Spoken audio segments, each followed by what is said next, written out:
దేవుని నమ్ముకున్నాను. కొత్తలో మస్తు ఉంటుంది, మనం ప్రార్థన చేస్తా ఉంటే దేవుడు ఇచ్చేస్తూనే ఉంటాడు, అన్నీ జరిగిపోతూనే ఉంటాయి.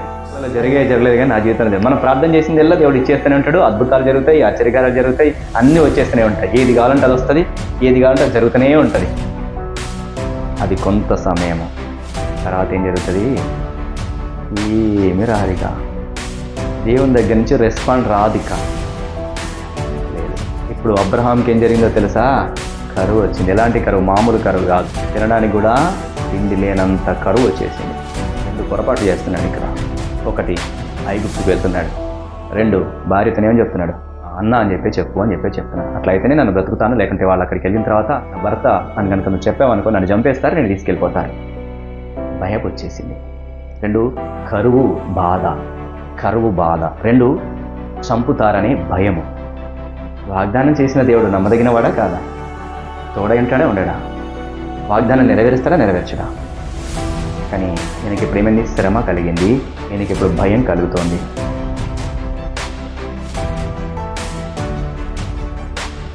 పోయిన వారం మనము భాషలు ఎలాగ తారుమారయ్యాయి, ఎక్కడ ఏ ప్రదేశంలో భాషలన్నీ ఏర్పడ్డాయి? బాబేలు అంటేనే తారుమారు. సో 11వ అధ్యాయం అయిపోయింది, రైట్? ఇప్పుడు 12వ అధ్యాయంలో మనకు ఒక కుటుంబాన్ని దేవుడు పరిచయం చేస్తున్నాడు. విశ్వాసులకు తండ్రి అయిన అబ్రహాము విశ్వాస యాత్ర 1 ఈరోజు బాగుంటుంది. అబ్రహాము చరిత్ర అసలు ఎంత బాగుంటుందో. కాబట్టి యాత్ర 1, విశ్వాసులకు తండ్రి అయిన అబ్రహాము యాత్ర నెంబర్ 1 ఈరోజు. మళ్ళీ వచ్చే వారము నెంబర్ 2 చూద్దాం. ఓకేనా? ఈరోజు నెంబర్ 1 మనము చూద్దాము. అసలు ఏం జరిగింది ఆయనకి, ఆయన విశ్వాస యాత్ర ఎలా కొనసాగిస్తున్నాడు అని చూస్తాం. సరేనా? రండి. మనము కూడా ఎలా ఉన్నాము అదంతా కూడా ఒక క్లారిటీకి వస్తుంది మనకి. మనం కూడా ఏం చేయాలనేది వస్తుంది. సో అబ్రహాం యొక్క చరిత్ర మనం చదువుతున్నాము అంటే దాన్ని మనకు అప్లై చేసుకోవాలని అర్థం. ఇప్పుడు అబ్రహాం ప్లేస్లో ఎవరు ఉండాలా? మనం ఉండి నేర్చుకోవాలి కదా. అబ్రహాం ప్లేస్లో మనం ఉండాలి. ఎవరిని ఉద్దేశించైనా ఇక్కడ చెప్పబడుతుందా? ఎవరిని ఉద్దేశించి? అందరిని ఉద్దేశించి. అది మన కొరకే, ఒక వ్యక్తి కొరకు కాదు, మన కొరకే. ఇది నా కొరకేనే నేర్చుకోవాలి. మందిరానికి వచ్చినామంటే పలానా వాక్యము ఇదంతా ఆయన కొరకు కావచ్చు, ఆమె కొరకు కావచ్చు అని అనుకోవద్దు. నా కొరకేనే నేర్చుకోవాలి. నా కొరకని ఎవరైతే నిజంగా నేర్చుకుంటారో వారు ఆత్మీయంగా బలము పొందుతారు. ఇది నా కొరకు కాదు, వాళ్ళ కొరకు, ఇది మంచిగా సూట్ అయ్యింది వాళ్ళదంటే నువ్వు ఇక్కడే ఉంటావు. ఓకేనా? సో మన కొరకు, నా కొరకు ఈ వాక్యం అన్నట్టుగా మనం నేర్చుకుందాం. ఆదికాండము 12వ అధ్యాయం 4 వచనాల వరకు మార్చి చదువుదాం. నేను ఒక వచనం, మీరు ఒక వచనం, అలా చదువుదాం. ఆదికాండము 12వ అధ్యాయము 1 నుంచి 4 వచనాలు. యెహోవా, నీవు లేచి నీ దేశము నుండి, నీ బంధువుల యొద్ద నుండి, నీ తండ్రి ఇంట నుండి బయలుదేరి నేను నీకు చూపించు దేశంలోకి వెళ్ళుము.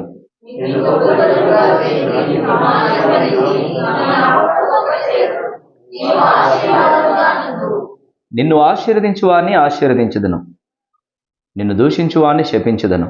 భూమి యొక్క సమస్త వంశములు నీ యందు ఆశీర్వదించబడునని అబ్రాముతో అనగా,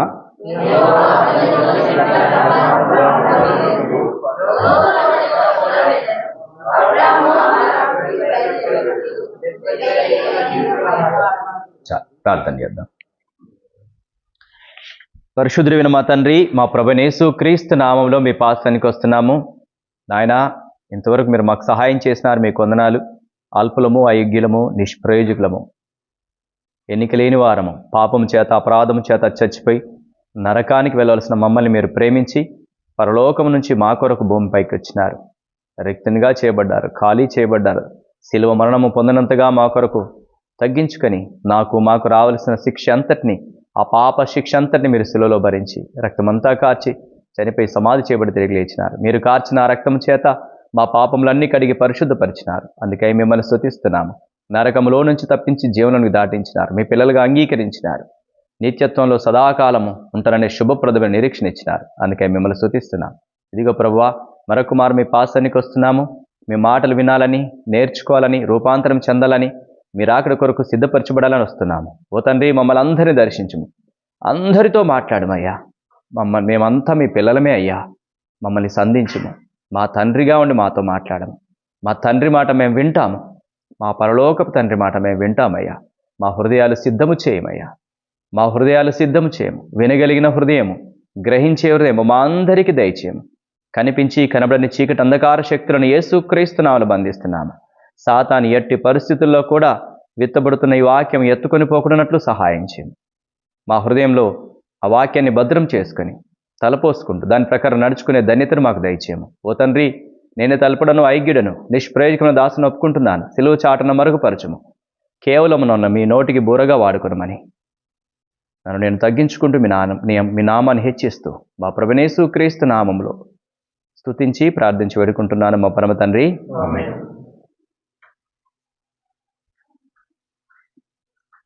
ఆదికాండము 12వ అధ్యాయము. యెహోవా అని ఐఫన్ పెట్టుంది కదా, అక్కడ యెహోవా దేవుడు మాట్లాడుతున్నట్టు అని అర్థం. అక్కడే ఆగాలి మనం, యెహోవా అని ఆగాలి, ఆగి చదవాలి. నీవు లేచి నీ దేశము నుండి, నీ బంధువుల యొద్ద నుండి, నీ తండ్రి ఇంటి నుండి బయలుదేరి నేను నీకు చూపించు దేశమునకు వెళ్ళుము అని దేవుడు మాట్లాడుతున్నాడు కదా. అబ్రహాంతో, ఈయన పేరేం పేరు చెప్పండి? అబ్రాము. ఇంకా పేరు మార్చబడలే, అబ్రాము. అబ్రాముతోనే దేవుడు మాట్లాడుతున్నాడు. అబ్రాము, నీవు లేచి నేను నీకు చూపించే దేశానికి వెళ్ళు అంటున్నాడు. ఏ దేశం పేరో చెప్పబడలేదు. అర్థమైందా? నువ్వు పలానా దేశానికి వెళ్ళు, పలానా స్థలానికి వెళ్ళు అని ఏం చెప్పలేదు. నేను చూపించే దేశానికి వెళ్ళు అన్నాడు, అంతే. ఆయన రెడీ అయ్యాడు, రెడీ అవుతున్నాడు. ఇప్పుడు ఇదే సేమ్ సిచ్యువేషన్ మనకు కూడా ఎదురవుతుంది. దేవుడు మనల్ని ఏమని అన్నాడు? పిలిచాడు మనల్ని. రండి నా దగ్గరికి, నేను మీకు విశ్రాంతిని ఇస్తాను అని పిలిచాడు. మనం కూడా ఆయన దగ్గరికి వచ్చాం. సేమ్ అబ్రామును దేవుడు పిలిచాడు, ఆయన మాట విని వచ్చాడు. మనం కూడా స్వార్థ ద్వారా దేవుడు మనల్ని పిలిచాడు, మనం కూడా వచ్చాం. ఇది ఫస్ట్ పాయింట్ మనం గుర్తుపెట్టుకోవాల్సింది. అబ్రామును దేవుడు పిలిచాడు, అబ్రాము వచ్చాడు. దేవుడు మనల్ని ఆయన స్వార్థ ద్వారా పిలిచాడు, మనం వచ్చాం. ఇప్పుడు ఆయనకి ఏ విధంగా జరుగుతుందో మనకు కూడా అదే విధంగా జరుగుతుంది. ఆయన ఎలాంటి నిర్ణయాలు తీసుకుంటున్నాడు? ఓడిపోతున్నాడా, గెలుస్తున్నాడా? ఆయన జీవిత విధానము, ఆయన ఆలోచన పద్ధతి, ఆయన ఆత్మీయ స్థితి ఎలా ఉంటుందో మనం నేర్చుకుంటూ మనం కూడా మార్చుకుంటూ రావాలి. పాత నిబంధన గ్రంథము ఎందుకని రాయబడింది? వాళ్ళ చరిత్ర చదువుకొని బుద్ధి తెచ్చుకొని చక్కగా బ్రతకాలని కదా.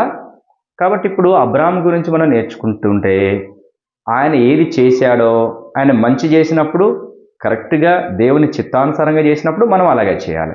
ఆయన సరిగా చేయనప్పుడు మనం అలాగే చేయకూడదు.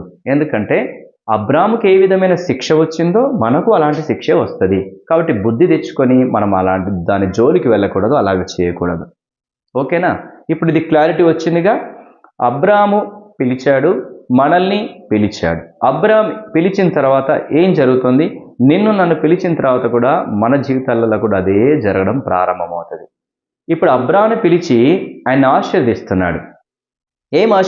ఏమి ఆశీర్వాదము? చూడండి, నిన్ను గొప్ప జనముగా చేస్తా, నిన్ను గొప్ప జనముగా చేసి నిన్ను ఆశీర్వదించి నీ నామమును గొప్ప చేస్తాను, నీవు ఆశీర్వాదముగా ఉంటావు.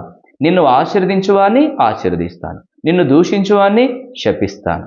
భూమి యొక్క సమస్త వంశములు నీ అందు ఆశీర్వదించబడతాయి అని ఆశీర్వదించాడు కదా. దేవుడు కూడా మనల్ని పిలిచాడు, రండి అంటే మనం వచ్చాం. నీకు సమాధానం ఇస్తా, నెమ్మదిని ఇస్తా, పరలోకంలో నిత్యత్వంలో సదాకాలం నాతో పాటు ఉండే ధన్యతని ఇస్తానని పిలిచాడు కదా. అందుకే కదా వచ్చింది. యేసయ్య దగ్గరికి ఎందుకు వచ్చినాం? రోగాలు పోవడానికా, అప్పులు పోవడానికా, సమస్యలు బాధలు పోవడానికా, దుఃఖం పోవడానికా? కాదు. పాపము పోయి పరిశుద్ధులుగా మార్చబడి పరలోకంలో ఆయనతో పాటు ఉండడానికి వచ్చాం. అదే కదా. ఎందుకోసం వచ్చావు? క్లారిటీ ఉందా నీకు? యేసయ్య దగ్గరికి ఎందుకు రావాలా? నీవు పాపివి, ఈ పాపం పోవాలంటే యేసు ద్వారానే. యేసు రక్తము ప్రతి పాపము నుండి మనల్ని పవిత్రునిగా చేస్తుంది. అందుకని వచ్చాం. వచ్చిన తర్వాత మనల్ని పరిశుద్ధులు చేశాడు, నీతిమంతులుగా చేశాడు. ఇప్పుడు ఆయన రాకడ కొరకు మనం ఎదురు చూస్తున్నాం. ఆయన వస్తాడు, మనల్ని మరలా తీసుకెళ్తాడు, మన కొరకు స్థలం సిద్ధం చేస్తున్నాడు, మనం అక్కడికి వెళ్తాం. ఆయన వచ్చేంత వరకు ఈ లోకంలో మనం నిలిచి ఉన్నాం కాబట్టి మనం ఎలా బ్రతకాలో బ్రతకకూడదో మనం తెలుసుకుంటూ మనం ప్రయాణంలో కొనసాగాలి. ఇక్కడ అబ్రాముకి దేవుడు ఆశీర్వాదం ఆశీర్వదించిన తర్వాత ఆయన ప్రయాణమై వెళ్తున్నాడు. చూడండి, నిన్ను గొప్ప జనముగా చేసి నిన్ను ఆశీర్వదించి నీ నామమును గొప్ప చేయుదును, నీవు ఆశీర్వాదముగా నుందువు, నిన్ను ఆశీర్వదించువాని ఆశీర్వదించదును, నిన్ను దూషించువాని శపించదును, భూమి యొక్క సమస్త వంశములు నీ యందు ఆశీర్వదించబడని అబ్రాముతో అనగా పర్ఫెక్ట్గా దేవుడు తన వాగ్దానం చేశాడు. దేవుడు మాట ఇచ్చింది ఎంత వాస్తవమో వాగ్దానం చేసింది కూడా అంతే వాస్తవము. వాగ్దానం చేసిన వాడు నమ్మదగిన వాడు కనుక ఆ వాగ్దానాన్ని నెరవేరుస్తాడా నెరవేర్చడా? 100% నెరవేరుస్తాడు. ఇది మన బ్రెయిన్లో ఫిక్స్ చేసుకోవాలి. వాగ్దానం చేసిన వాడు నమ్మదగిన వాడు, వాగ్దానం చేసినటువంటి దేవుడు ఆ వాగ్దాన్ని నెరవేరుస్తాడు అని మనం గుర్తుపెట్టుకోవాలి. దేవుడు మనకు తోడై ఉంటాడు అని మనం గుర్తుపెట్టుకోవాలా. దేవుడు మన కన్నీరును తుడిచేవాడు అని గుర్తుపెట్టుకోవాలా. దేవుడు మనల్ని విడువడు, ఎడబాయడు అని గుర్తుపెట్టుకోవాలా. దేవుడు మన కోసం తన ప్రాణాన్ని ఇచ్చినాడు, సమస్తాన్ని ఎందుకు ఇవ్వడు అని గుర్తుపెట్టుకోవాలా. దేవుడు మనతో పాటు ఉంటాడు అని గుర్తుపెట్టుకోవాలా. దేవుడు మనలో ఉన్నాడు అని గుర్తుపెట్టుకోవాలా. దేవుడు మనల్ని మన చేయి పట్టుకొని నడిపించేవాడు అని గుర్తుపెట్టుకోవాలా. గుర్తుంటుందా? ఇవన్నీ గుర్తుపెట్టుకోండి. ఆయన చేయి విడిచేవాడు కాదు, ఆయన మర్చిపోయేవాడు కాదు. వాగ్దానం చేసి దాన్ని నెరవేర్చేటటువంటి వాడు మన దేవుడు. ఇప్పుడు అబ్రహాము దేన్ని గుర్తుపెట్టుకోవాలా? ఈ వాగ్దానాన్ని గుర్తుపెట్టుకోవాలా. ఈ వాగ్దానం మీద ఆధారపడాలా. పిలిచాడు, వచ్చేసావు, వాస్తవమే. వచ్చాడా రాలేదా? చూడండి, ఇక్కడ 4వ వచనంలో యెహోవా అతనితో చెప్పిన ప్రకారము అబ్రాము వెళ్ళెను, లోతు అతనితో కూడా వెళ్ళెను. అబ్రాము హారాను నుండి బయలుదేరినప్పుడు 75 ఏండ్ల ఈడు గలవాడు. హారాన్ అనేది ఊరు పేరు, ఒక పట్టణం పేరు. ఆ పట్టణం నుంచి లోతుని వెంటబెట్టుకొని, అంటే తన యొక్క సహోదరుని యొక్క కొడుకు ఆయన లోతు. అంటే లోతు ఏమవుతాడు? అబ్రామ్కి కొడుకే అవుతాడు కదా. తన కొడుకును కూడా ఆయన కూడా వస్తా అన్నాడు లోతు. పెద్దనాన్నో లేక చిన్నానో అయి ఉంటాడు. పెద్దనాన్న నేను కూడా నీతో పాటు వస్తాను, సరే రారా అన్నాడు. ఆయన కూడా వచ్చేసాడు. లోతు ప్లస్ అబ్రాము కలిసి హారాన్ నుంచి బయలుదేరారు. ఎందుకు బయలుదేరారు? దేవుడు పిలిచాడు కాబట్టి. రండి, మీరు మీ ఊర్లో నుంచి బయటకు వచ్చేసేయండి, నేను చూపించే దేశానికి నేను మిమ్మల్ని మీరు వెళ్ళండి అని చెప్పాడు. ఏ దేశమో చెప్పలేదు, ఎక్కడికో చెప్పలేదు, కానీ బయలుదేరమంటే వాళ్ళు అంతా కూడా సర్దుకున్నారు. గొర్రెలు, మేకలు, గొడ్లు, పశువులు, అన్ని ఆస్తిపాస్తులు అంతా కూడా ప్యాక్ చేసేసుకున్నారు. బయలుదేరడం ప్రారంభించినారు. దేవుడు చెప్పినట్టుగా బయలుదేరారు. ఇప్పుడు దేవుడు మనల్ని కూడా పిలిచాడు. దేని నుంచి? ఆచారాల్లోంచి బయటికి రా కదా. ఇంకా రకరకాల పద్ధతులు, క్రమాల్లో నుంచి, అన్నిటిలో నుంచి బయటికి రాను అని పిలిచాడు. అన్నిటిలోంచి బయటికి రావాలా. ఏవి చేయకూడదు మనం. అన్నిటిలో నుంచి దేవుడు పిలిచాడు. అన్నిటిలో నుంచి బయటికి రావాలి. ఎక్కడికి? సంఘములోనికి రావాలి. సంఘములో దేవుని మహిమపరిచేవి మాత్రమే ఉండాలి, కానీ మళ్ళీ పాతయన్నీ ఇందులో ఉంటాయా? ఉండకూడదు. లోకంలో ఉన్నాయన్నీ సంఘంలో ఉండకూడదు. లోకంలో నుంచి మనల్ని పిలిచాడు, దేవుని సంఘంలోకి వచ్చినాం. సంఘంలో కూడా మళ్ళా లోకంలాగానే ఉంటే ఎలాగా? ఉండకూడదు. అట్లాగే అబ్రాముని కూడా దేవుడు పిలిచాడు. అన్ని ప్యాక్ చేసుకుని వాళ్ళ ఊర్లో ఉండకుండా బయటికి వచ్చేసాడు. చూడండి, ఇక 5వ వచనం. అబ్రాము తన భార్య అయిన షారైని, తన సోదరుని కుమారుడైన లోతును, హారానులో తానును వారిను ఆర్జించిన యావదాస్తిని, వారు సంపాదించిన సమస్తమైన వారిని తీసుకొని కనాను దేశంనకు వెళ్ళటకు బయలుదేరి కనాను దేశంలోకి వచ్చారు. సో ఓకే, ఎక్కడికి వచ్చారు ఇప్పుడు? ఇక అంతా ఆయన దాసులు కూడా ఉంటారు, పనులు కూడా ఉంటారు. వాళ్ళని, పశువులని, ఆస్తిని, ఆస్తిని అంతా ప్యాక్ చేసేసుకొని కనానుకు వచ్చేసారు. రైట్. వచ్చిన తర్వాత ఏం జరుగుతుంది? 6వ వచనం. అప్పుడు అబ్రాము షెకెమునందలి ఒక స్థలము దాకా ఆ దేశ సంచారము చేసి మోరే దగ్గరనున్న సింధూర వృక్షం వద్దకు చేరెను. అప్పుడు కనానీయులు ఆ దేశంలో నివసించిరి. ఆ దేశ సంచారం అంతా చేసిండు. కనాన దేశం అంటే ఇప్పుడు ఉన్నటువంటి ఇజ్రాయెల్ దేశం. ఇజ్రాయెల్ దేశంలో మొత్తం తిరిగి ఎక్కడికి వచ్చాడు? షెకెమునందలి ఒక స్థలానికి వచ్చాడు. మోరే దగ్గరున్న సింధూర వృక్షాన్ని దగ్గరికి వచ్చాడు. చెట్లు మనకెంత కదా, ఎంతమంది ఎక్కడ ఉండాలంటే, మీ ఇల్లు ఎక్కడంటే ఆ చింత చెట్టు దగ్గర అంటారు కదా. మనకు కూడా బస్ స్టాండ్ ఎక్కడ ఉండే? చింత చెట్లే ఉండే. అప్పుడు చెన్నూరులో బస్ స్టాండ్ అంతా చింత చెట్టే. ఇక్కడ కూడా సింధూర వృక్షం, పెద్ద మహావృక్షం అనుకుంటాను, అక్కడికి ఆయన వచ్చాడంట. యెహోవా అబ్రామునకు ప్రత్యక్షమై నీ సంతానమునకు ఈ దేశం నిచ్చిందని చెప్పగా అతడు తనకు ప్రత్యక్షమైన యెహోవాకు ఒక బలిపీఠం కట్టాడు. సింధూర వృక్షంకి వచ్చిన తర్వాత మరలా దేవుడు ఆయనతో మాట్లాడుతున్నాడు. ఏమని మాట్లాడుతున్నాడు ఇప్పుడు చదవండి. 7వ వచనం. యెహోవా అబ్రామునకు ప్రత్యక్షమై నీ సంతానమునకు ఈ దేశం నిచ్చేదని చెప్పగా అతడు తనకు ప్రత్యక్షమైన యెహోవాకు ఒక బలిపీఠం కట్టాడు. ఎక్కడైతే దేవుడు ప్రత్యక్షమయ్యాడో అక్కడ ఆయనకు బలిపీఠము ఆరాధన చూపిస్తుంది. బలిపీఠము ప్రార్థన చూపిస్తుంది. ఆరాధన ప్రార్థన ప్రారంభము చేస్తున్నాడు. దేవుణ్ణి ఘనపరచడము, దేవుణ్ణి స్తుతించడము, దేవుని మహిమపరచడము ప్రారంభిస్తున్నాడు. అవునా? నీవు నేను కూడా దేవుడు పిలిస్తే వచ్చాము. ఏం చేయాలా? దేవుడు మాట్లాడిన కొద్దీ ఆయన్ని స్తుతించడము, ఆరాధించడము, ఘనపరచడం చేయాలి. చేస్తున్నామా? ప్రార్థన చేస్తున్నారా? దేవుడు పిలిచాడు, వచ్చావు. ఇప్పుడు ఏం చేయాలి? దేవుడు మాట్లాడుతూ ఉన్నాడు. దేవుని ఘనపరచడము, మహిమపరచడము, ఆరాధించడము, ప్రార్థన చేయడం జరగాల. ఇక్కడికి వస్తే ఖచ్చితంగా దేవుడు మాట్లాడతాడు. మాట్లాడితే ప్రార్థించు, మాట్లాడితే ఘనపరచు, మాట్లాడితే స్తుతించు, మాట్లాడితే ఆరాధన చేయి. చేస్తున్నాం అలాగా? అబ్రాం అలా చేయడం ప్రారంభించినాడు. దేవుని ప్రార్థించడం, ఆరాధించడం, ఘనపరచడం, మహిమపరచడము ఆయన ప్రారంభిస్తున్నాడు. ఎందుకని? ఆయన జీవము కలిగిన దేవుడు. ఎందుకని? ఆయన మాట్లాడే దేవుడు. మాట్లాడిన కొద్దీ ఆయన ఘనపరచడం ప్రారంభించినాడు. ఇప్పుడు ఇంకా ఏం జరిగింది? 8వ వచనంలో, అక్కడ నుండి అతడు బయలుదేరి బేతేలుకు తూర్పునున్న కొండకు చేరి పడమటున్న బేతేలునకును తూర్పున్న హాయికిని మధ్య గుడారం వేసి అక్కడ యెహోవాకు బలిపీఠము కట్టి యెహోవా నామమున ప్రార్థన చేసెను. మళ్ళీ ఎక్కడికి వెళ్ళాడు చెప్పండి? బేతేలునకు తూర్పున హాయికి మధ్యలో గుడారం. బేతేలుకు హాయికి, బేతేలు ప్రదేశానికి హాయి ప్రదేశానికి మధ్యలో గుడారం వేసుకున్నారు. అక్కడ కూడా ఏం చేశాడు? ఒక బలిపీఠం కట్టాడు. బలిపీఠం కట్టి ఏం చేస్తున్నాడు? ప్రార్థన. అంటే అక్కడ ఉండలేదు. సింధూర వృక్షం దగ్గర ఉన్నాడా? లేడు. మళ్ళా ప్రయాణం చేశాడు. బేతేలుకు హాయికి మధ్యలో తన గుడారాన్ని వేసుకున్నాడు. అక్కడ మళ్ళా బలిపీఠం కట్టి దేవునికి ప్రార్థన చేస్తుంది. ప్రయాణం అనేది సాగుతోంది. దేవుడు పిలిచినప్పుడు మనం కూడా ప్రయాణం సాగుతాం. ఒక్కొక్క చోట ఒక్కొక్క రకంగా ఉంటాం. దేవుని ఆత్మచేత నడిపించబడేవాడు ఎవరికి అర్థం కాడు. ఎప్పుడు ఎక్కడ ఉంటాడు, ఏం చేస్తాడో ఎవరికి తెలియదు. ఇప్పుడు ఎక్కడికి వచ్చాడు అబ్రహాము?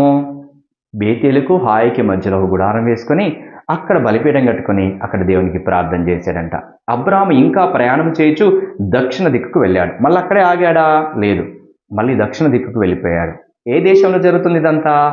ఇప్పుడున్న ఇజ్రాయెల్ దేశంలోనే ఉందా లేదా? ఇప్పుడున్న ఇజ్రాయెల్ దేశం ఎప్పుడు? సుమారు 4000 సంవత్సరాల క్రితం చరిత్ర మనం చదువుతున్నాం. తెలుసా? 4000 సంవత్సరాల చరిత్రది ఇప్పటికీ ఉంది అంటే ఇది సత్యము అని అర్థం. సరే, ఇక 10వ వచనం నుంచి ఇక్కడ జరిగేటటువంటి క్రమం చూడండి. ఇక అప్పుడు ఆ దేశంలో కరువు వచ్చును. ఆ దేశంలో కరువు భారంగానున్నందున అబ్రాము ఐగుప్తు దేశంలో నివసించుటకు అక్కడికి వెళ్ళెను. ఫస్ట్ ప్రారంభమైంది. ఇక ఇప్పటి వరకు ఆయన జీవనము సరిగా సాగుతూ వచ్చింది. సింధూర వృక్షం దగ్గరికి వచ్చాడు. తర్వాత బేతేలు హాయికి మధ్యలో గుడారం వేసుకున్నాడు. అక్కడి నుంచి బయలుదేరాడు. అక్కడ ప్రార్థన చేసుకున్నాడు. అక్కడి నుంచి బయలుదేరేసి దక్షిణ దిక్కు వెళ్ళాడు. అప్పుడు ఏమైందంటే దక్షిణ దిక్కు వెళ్ళిన తర్వాత కరువు వచ్చింది. తను నివసించేటటువంటి కనాను దేశంలో, ఆ ఇజ్రాయెల్ దేశంలో భయంకరమైనటువంటి కరువు వచ్చింది. ఇక్కడ పరీక్ష స్టార్ట్ అవుతుంది. నీకు దేవుని నమ్ముకున్నాం, కొత్తలో మస్తు ఉంటుంది. మనం ప్రార్థన చేస్తా ఉంటే దేవుడు ఇచ్చేస్తూనే ఉంటాడు. అన్నీ జరిగిపోతూనే ఉంటాయి. మీ జీవితాలలో జరగలేదు కానీ నా జీవితంలో మనం ప్రార్థన చేసిందల్లా దేవుడు ఇచ్చేస్తూనే ఉంటాడు. అద్భుతాలు జరుగుతాయి, ఆశ్చర్యకారాలు జరుగుతాయి, అన్నీ వచ్చేస్తూనే ఉంటాయి. ఏది కావాలంటే అది వస్తుంది, ఏది కావాలంటే అది జరుగుతూనే ఉంటుంది. అది కొంత సమయము. తర్వాత ఏం జరుగుతుంది? ఏమి రాదిక. దేవుని దగ్గర నుంచి రెస్పాండ్ రాదిక. లేదు. ఇప్పుడు అబ్రహాంకి ఏం జరిగిందో తెలుసా? కరువు వచ్చింది. ఎలాంటి కరువు? మామూలు కరువు కాదు. ఆయన తీసుకొచ్చుకున్నవి, ఇంటి దగ్గర నుంచి వచ్చినవి నాకు తెలిసి అన్నీ అయిపోయి ఉంటాయి. తినడానికి కూడా తిండి లేనంత కరువు వచ్చేసింది. ఎక్కడికి రమ్మన్నాడు దేవుడు? కనానికి వెళ్ళమన్నాడు. కనాన్లో ఉండాలి. ఇప్పుడు ఎక్కడికి వెళ్దామనుకుంటున్నాడు? కరువు వచ్చింది కాబట్టి ఐగుప్తుకు వెళ్దాం అనుకుంటున్నాడు. చాలా జాగ్రత్తగా ఉండండి. మనల్ని దేవుడు పిలిచిన తర్వాత అన్ని మేలులేనా? అన్నీ ఆశీర్వాదాలేనా? కాదు కాదు. స్టార్ట్ అయింది అబ్రామ్కి. దేవుడైనా పిలిచింది కాదా? వాగ్దానం చేశాడా లేదా? నిన్ను ఆశీర్వదిస్తా, నిన్ను శపించుటని శపిస్తా. అసలు ఎంత గొప్ప ఆశీర్వాదాలో. మరి ఇప్పుడు ఏమైంది వచ్చేసరికి? ఏదో ఆశీర్వాదం ప్రవ్వా, మొత్తం అప్పులే అయిపోతున్నాయి. మొత్తం అప్పులే, తినడానికి తిండి కూడా లేదు. ఉన్నాయా అబ్రామ్కి? తినడానికి సరిగా తిండి లేని పరిస్థితి ఎదురైందేమో. ఇప్పుడు ఏం ఆలోచన చేస్తున్నాడు? నేను ఐగుప్తుకి వెళ్తా, అక్కడ సస్యశ్యామలంగా ఉంది, పంటలు చాలా పండుతున్నాయి, అక్కడికి వెళ్ళి బ్రతుకుతా అని డిసైడ్ అయ్యాడు. చూడండి 11వ వచనంలో, అతడు ఐగుప్తులో ప్రవేశించుటకు సమీపించినప్పుడు అతడు తన భార్య అయిన శారైతో, ఇదిగో నువ్వు చక్కని దానివని ఎరుగుదును. ఇక్కడ ఫస్ట్ డిసిజన్ చూడండి. కరువు వచ్చింది, డిసిజన్ తీసుకున్నాడు. ఏమని? నేను ఐగుప్తుకి వెళ్తా అని. First decision. రెండో మాట, ఇది మొదటిది. రెండవది ఏం చెప్తుందంటే 12వ వచనంలో, ఐగుప్తీయులు నిన్ను చూచి ఈమె అతని భార్య అని నన్ను చంపి నన్ను బ్రతకనిచ్చెదరు. నీ వలన నాకు మేలు కలుగునట్లు నిన్ను బట్టి నేను బ్రతుకున్నట్లును నీవు నా సహోదరివని దయచేసి చెప్పుమనెను. శారా ఎవరు? ఈయనకి భార్య. కానీ ఇప్పుడు ఏమంటున్నాడు? నా చెల్ల, ఆయన మా అన్నయ్య అని చెప్పు అని చెప్తున్నాడు. రెండు పొరపాట్లు చేస్తున్నాడు ఇక్కడ. ఒకటి, ఐగుప్తుకు వెళ్తున్నాడు. రెండు, భార్యతోనేమని చెప్తున్నాడు? నా సహోదరు, ఆయన మా అన్న అని చెప్పు అని చెప్తున్నాడు. అట్లా అయితేనే నన్ను బ్రతుకుతాను, లేకుంటే వాళ్ళు అక్కడికి వెళ్ళిన తర్వాత నా భార్య అని కనుక నువ్వు, ఆయన నా భర్త అని కనుక నువ్వు చెప్పావనుకో నన్ను చంపేస్తారు, నేను తీసుకెళ్ళిపోతారు. భయం వచ్చేసింది. రెండు, కరువు బాధ. రెండు, చంపుతారనే భయము. వాగ్దానం చేసిన దేవుడు నమ్మదగినవాడా కాదా? తోడై ఉంటాడా ఉండడా? వాగ్దానం నెరవేరుస్తాడా నెరవేర్చడా?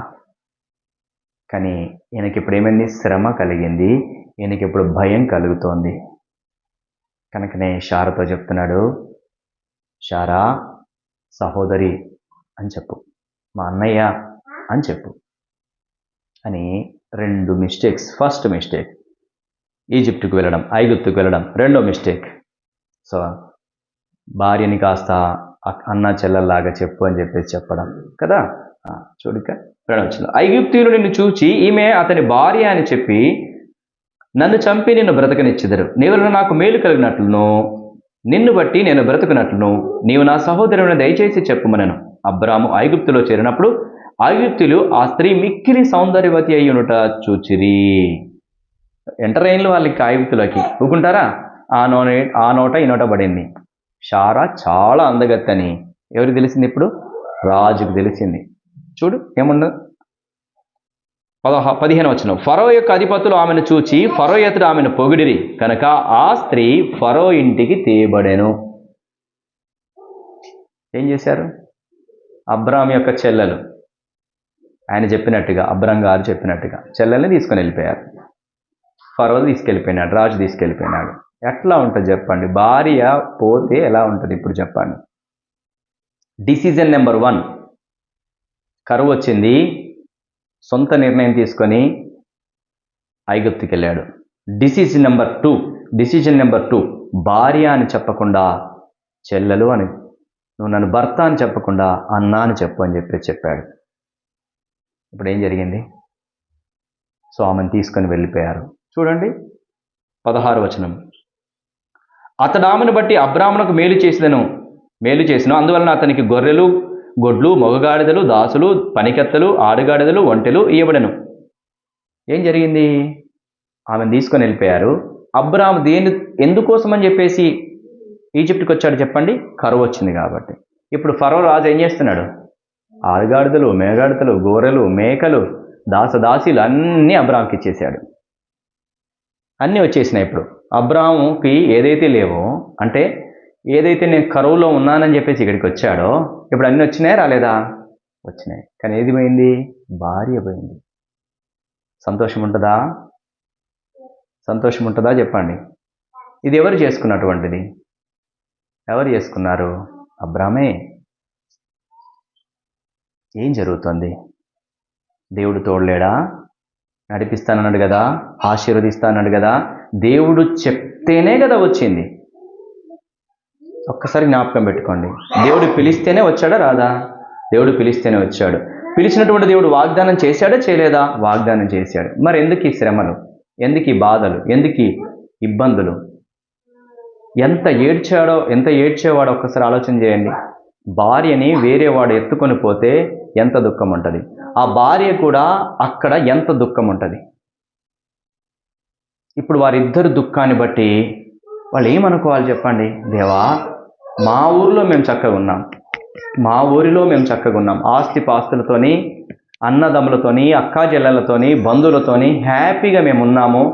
నిన్నేమన్నా మేము పిలువమన్నామా, మేము వస్తామన్నామా? నువ్వే మాట్లాడావు, నువ్వే తీసుకొచ్చావు. ఏంటి మా పరిస్థితి? కరువు గుండా తీసుకెళ్ళావు. సరే అనుకుంటే ఇప్పుడు భార్యాభర్తలముగా మేము ఎడబాసే స్థితిలోకి వెళ్ళిపోయినాం. ఆ రాజు నన్ను పెళ్లి చేసుకుంటే పరిస్థితి ఏంటి? అవునా కాదా? అబ్రాహాము ఎంత ఏడుస్తున్నాడో, శారా ఎంత ఏడుస్తుందో ఒక్కసారి ఆలోచన చేయండి. దీని అంతటికీ కారణం ఎవరు? అబ్రాహామే. కానీ వాస్తవానికి అలా ఆలోచన చేయకుండా ఇంకోలాగా ఆలోచన చేద్దాం. దీని అంతటికీ కారణం ఏంటంటే దేవుడే. పిలవకపోతే అసలు అయిపోయేదిగా, మా ఇంట్లో మేము చక్కగా ఉన్నాం కదా. కొంతమంది యేసుప్రభుని నమ్ముకున్న తర్వాత అట్లనే ఆలోచన చేస్తారు. ఇంతకు ముందు మంచిగా తాగుతోని, తిరుగుతోని, డ్యాన్సులు చేస్తోని, సినిమాలకు వెళ్తోని, అన్నీ వేస్తోని, ఏమన్నా యేసుప్రభుని నమ్ముకోమంటివి, నమ్ముకున్న తర్వాత గిన్ని కష్టాలా నాకు? నువ్వే బట్టే నమ్ముకున్నా నేను.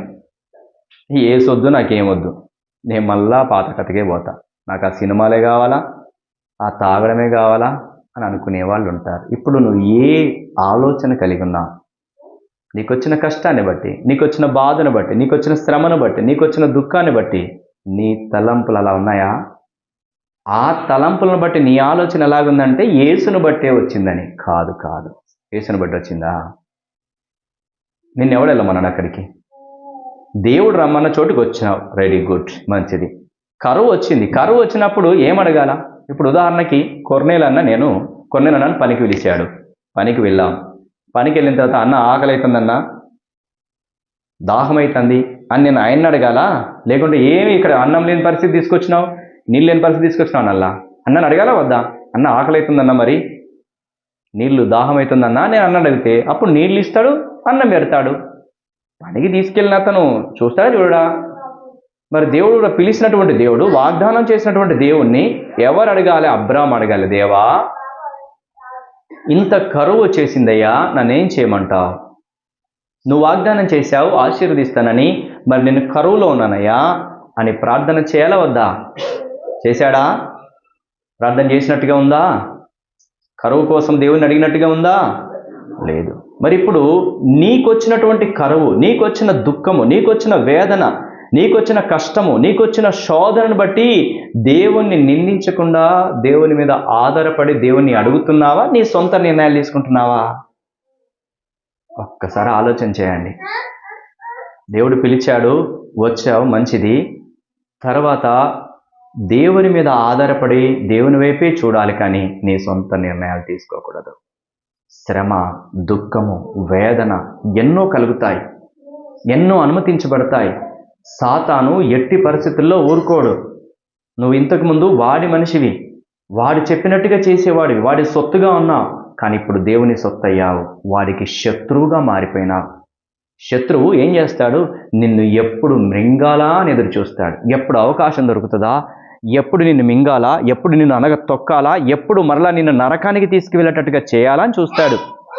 అదే ఈరోజు దేవుడు నీతో మాట్లాడుతున్నాడు. ఒకవేళ కనుక నువ్వు అదే కష్టంలో, అదే దుఃఖంలో, అదే వేదనలో, అదే సమస్యలలో కొట్టుమిట్టాడుతూ ఉంటే అది సాతాను నిన్ను చూసి పట్టుకొని ఈడ్చుకొని పోతున్నాడు. జాగ్రత్త. ఇప్పటికైనా ఏం చేస్తావు చెప్పు? దేవుని వైపు చూడు. వాడి బంధకాలల్లా బంధించబడి దుఃఖంతో ఉన్నావు, వేదనతో ఉన్నావు. నీ సొంత నిర్ణయాలు తీసుకొని సొంతంగా ఆలోచనలు చేసి నీవు ఇబ్బంది పడుతున్నావు. అయితే దేవుని వైపు చూడు. ఎంత కష్టమో! First decision, second decision. ఒకవేళ భార్య అని చెప్తే ఎలా ఉండేదో కదా. నా భార్య అని చెప్తే కనుక, అరే ఆయన భార్యనేరా, ఎందుకు తీసుకెళ్తారు అనడా? ఒక రాజ్యంలో ఒకటి కాకపోతే ఒకడని ఉండడా? వాడి పిల్లని నువ్వేంట్రా ముట్టేది అనడా? వేరేలాగా ఉండదు కావచ్చు. కానీ అబ్రహాము వేరేలాగా ఆలోచన చేసి వేరేలాగా చేయడం ద్వారా భార్యని పోగొట్టుకున్నటువంటి వాడుగా ఉన్నాడు. శ్రమ, దుఃఖము, వేదన, కరువుతో అక్కడికి పోతే డబ్బులు వచ్చాయి. ఇప్పుడు సంతోషమా? లేదు.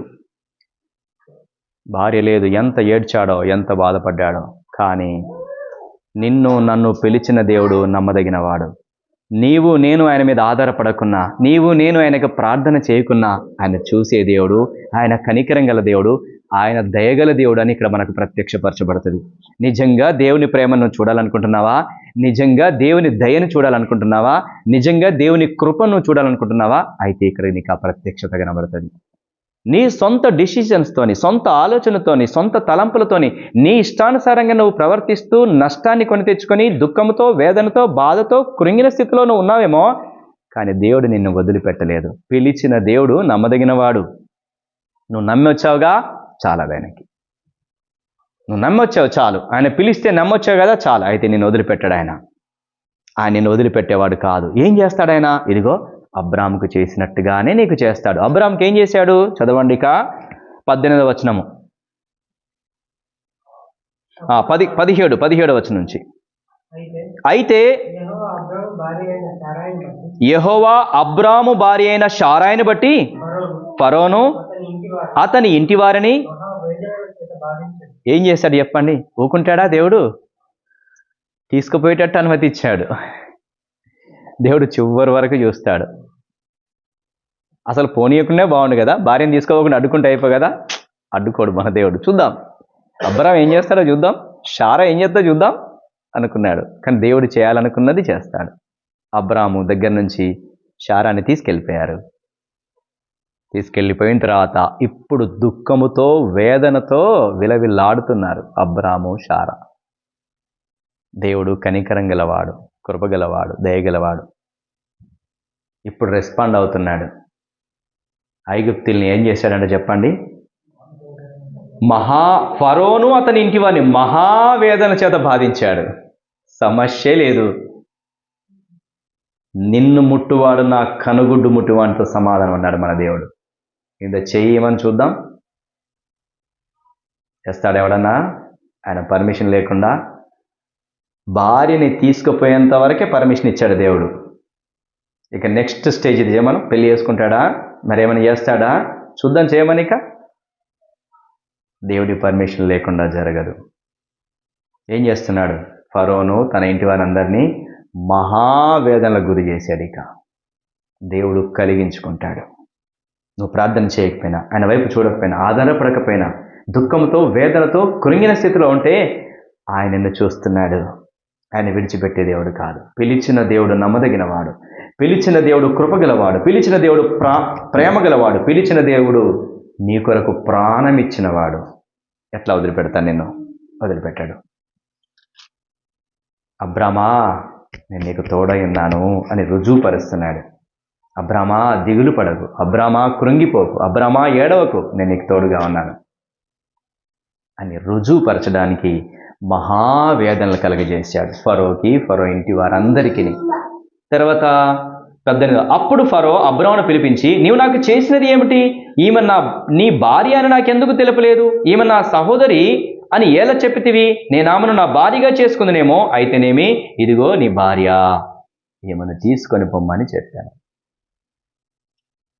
గాడిదలు, తర్వాత గొడ్లు, మేకలు, దాసీలు ఇచ్చాడు. మళ్ళా ఆయన భార్యని ఆయనకు అప్పచెప్పాడా లేదా? ఎవరు చేస్తారు అలాగా? పిలిచిన దేవుడు చేస్తాడు అలాగా. అర్థమైందా? ఇప్పుడు నువ్వు పడుతున్న శ్రమ, దుఃఖము, వేదన కొద్ది రోజుల్లో క్లోజ్ అవుతాయి. కొంత సమయమే అది పరీక్షా సమయం. నువ్వేం చేస్తావో దేవుడు చూస్తాడు. నువ్వు ఎలా రెస్పాండ్ అవుతావో దేవుడు చూస్తాడు. దేవుడి అనుమతి లేకుండా ఏది జరగలేదు. దేవుడి అనుమతి లేకుండా ఏది నీ జీవితంలో కూడా జరుగుతలేదు. ఇప్పటి వరకు దేవుడి అనుమతితోనే జరిగింది. నువ్వేం చేస్తావు, ఎలా రెస్పాండ్ అవుతావని దేవుడు చూస్తున్నాడు. ఇంకా దేవుని వైపు చూస్తలేవేమో, ఇంకా దేవుని ఆధారపడతలేవేమో, ఇంకా దేవుని సన్నిధికి రావట్లేదేమో, ఇంకా దేవుని యందు విశ్వాసం ఉంచట్లేదేమో, ఇంకా దేవుని వాగ్దానాలను జ్ఞాపకము చేసుకోవట్లేదేమో, ఇంకా దేవుని ప్రేమను నువ్వు అర్థం చేసుకోవట్లేదేమో, ఇంకా దేవుని కృప ఏంటో నీకు తెలియట్లేదేమో, అవన్నీ తెలుస్తాయి ఇప్పుడు. దేవుని ప్రేమ నీకు అర్థమవుతుంది, దేవుని కృప అర్థమవుతుంది, దేవుడు ఎలా సహాయం చేస్తాడో కూడా అర్థమవుతుంది. అబ్రాహాముకి 2 బెనిఫిట్స్ జరిగాయి ఇక్కడ ఆయన చేసిన మిస్టేక్స్తోని.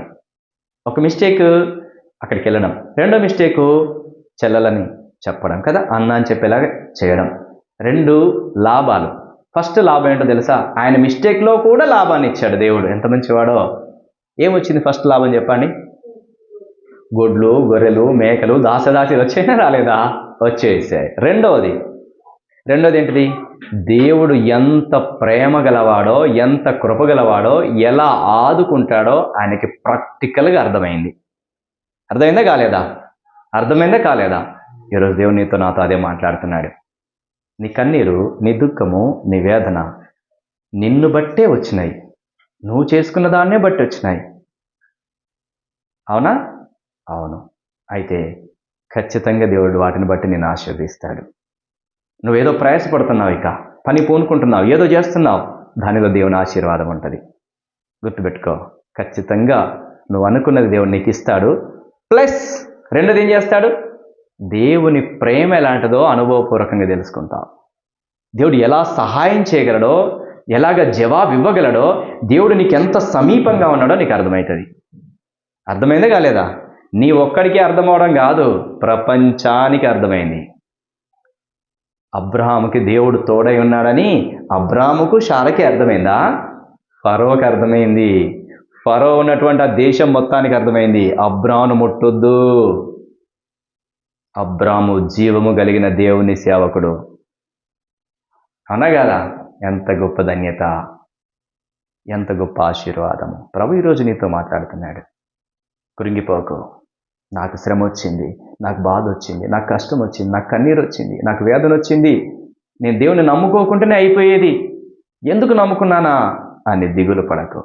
నిన్ను పిలిచిన దేవుడు నమ్మదగినవాడు, నిన్ను పిలిచిన దేవుడు కృపగలవాడు. ఆయన నిన్ను విడిచిపెట్టే దేవుడు కాదు. ఆయన నిన్ను చూస్తున్నాడు, నీ దుఃఖాన్ని చూస్తున్నాడు, నీ వేదనను చూస్తున్నాడు, నీ ప్రతి పరిస్థితిని చూస్తున్నాడు. ఈరోజు ప్రభు నీతో మాట్లాడుతున్నాడు.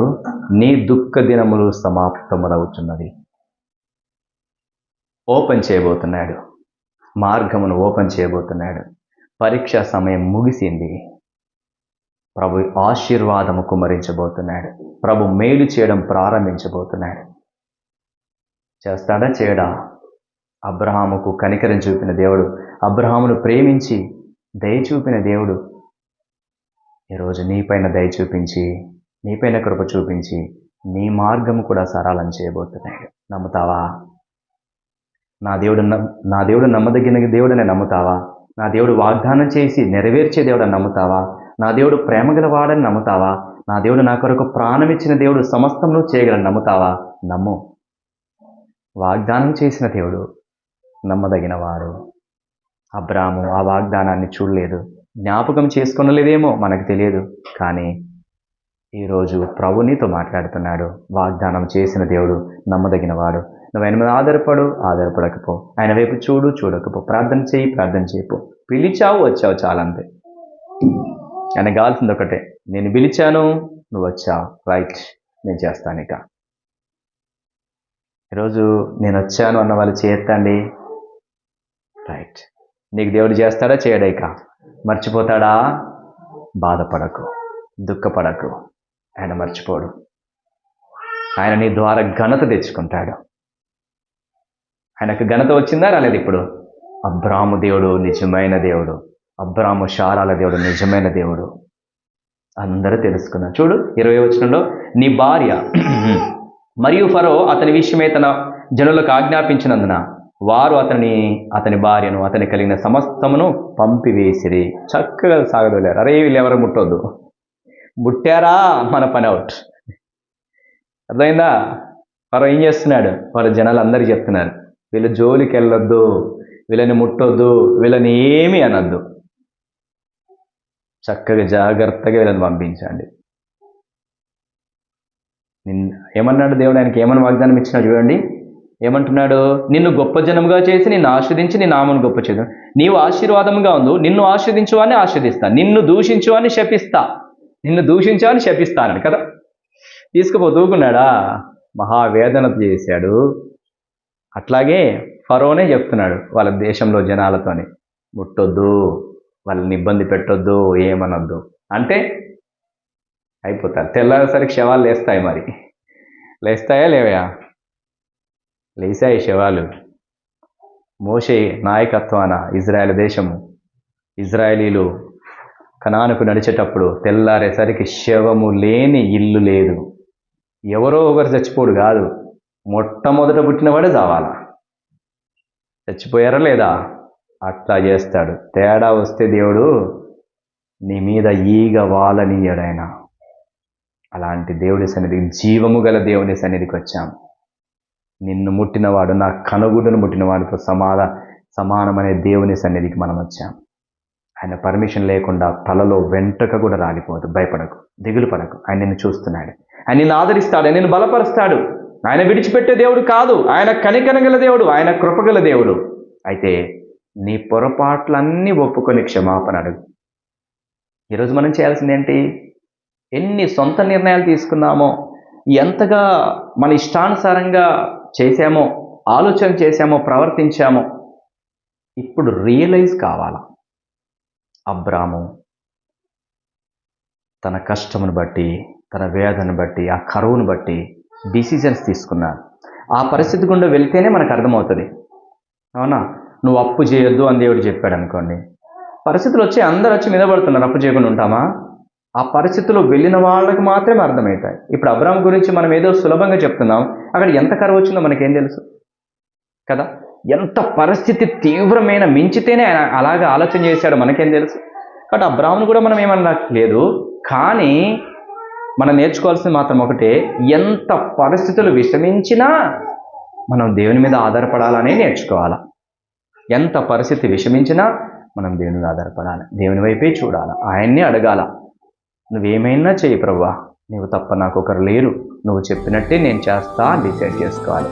సరే, ఈరోజు ఈ అబ్రాము ప్రయాణంలో, మొదటి ప్రయాణంలో నేర్చుకున్న మొదటి పాఠము, దేవుడు నిన్ను వాగ్దానం చేశాడు, నీకు వాగ్దానం చేశాడు, దాన్ని గట్టిగా పట్టుకో. శ్రమ వస్తుంది, బాధలు వస్తాయి, ఎరుకులు వస్తాయి, ఇబ్బందులు వస్తాయి, కృంగిపోకు.